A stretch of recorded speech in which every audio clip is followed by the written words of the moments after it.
ओम श्री सरस्वत्यै नमः। चतुष्षष्ठी कक्षा। विषय दश लकाराः।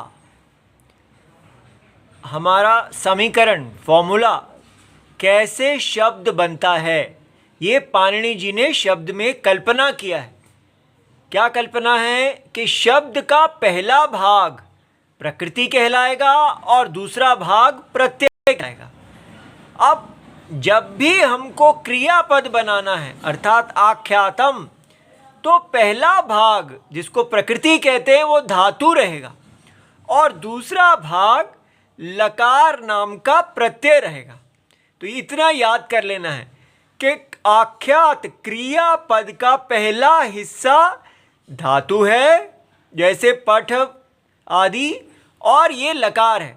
अब प्रश्न आता है ये लकार प्रत्यय क्या है, तो उत्तर दिया जाता है लकार एक प्रत्यय है।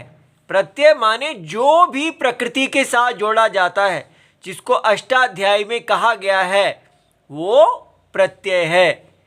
अब ये लकारों की संख्या 10 है। ठीक है, कितने लकार हैं? 10 हैं।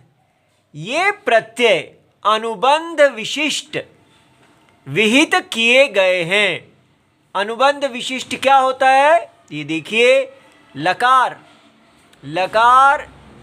10 है हमने कहा, तो 10 में क्या है? षट टित।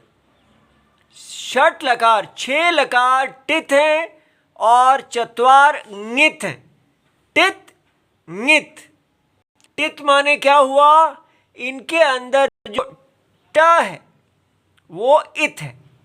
ठीक है, तो इत माने वो अनुबंध है। ये देखिए, जैसे लट, ये लट है, तो लट क्या होता है? आधा ल, हलंत ल, और इसके साथ अ।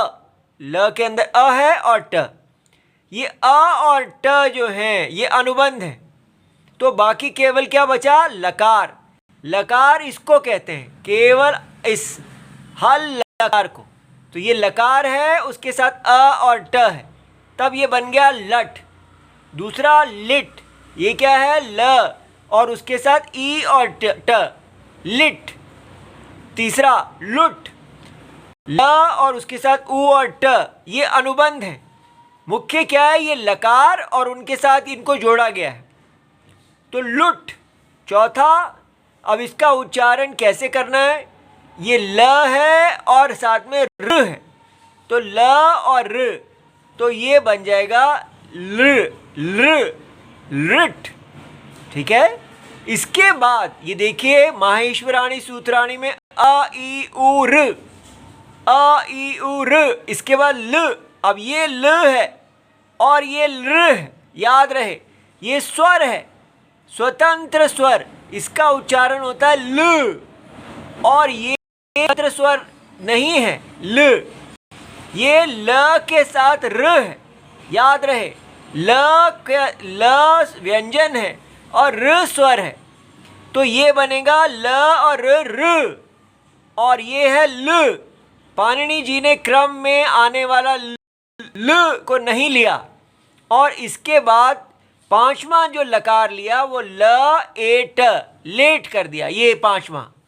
उसके बाद ल ओट, लोट। इस प्रकार हमारे 6 जो हैं वो ये टित लकार हो गए। इसमें ट इत है, माने ट का लोप हो जाता है, तो ये टित लकार कहते हैं। तो कति टित लकाराः कति सन्ति, तो आप कहेंगे टित लकाराः षट् सन्ति। टित लकार 6 हैं। इसके बाद 4 जो हैं वो ङित हैं। ल ङ लंग, तो ल आधा, अ ङ लंग, ल ई ङ लिंग, ल उ ङ लुंग, और ल और र रिंग। इस प्रकार ये 4 जो हैं ये ङित लकार हो गए। ङित लकाराः कति सन्ति? ङित लकाराः चत्वारः सन्ति। आज इतना कर लीजिए, कल हम ये जानेंगे कि हर लकार से क्या क्या बताया जाता है। जैसे वर्तमान काल लट लकार है, इस प्रकार सबका अपना अपना अर्थ है, वो कल जानेंगे। ओम नमो भगवते वासुदेवाय। प्रणाम।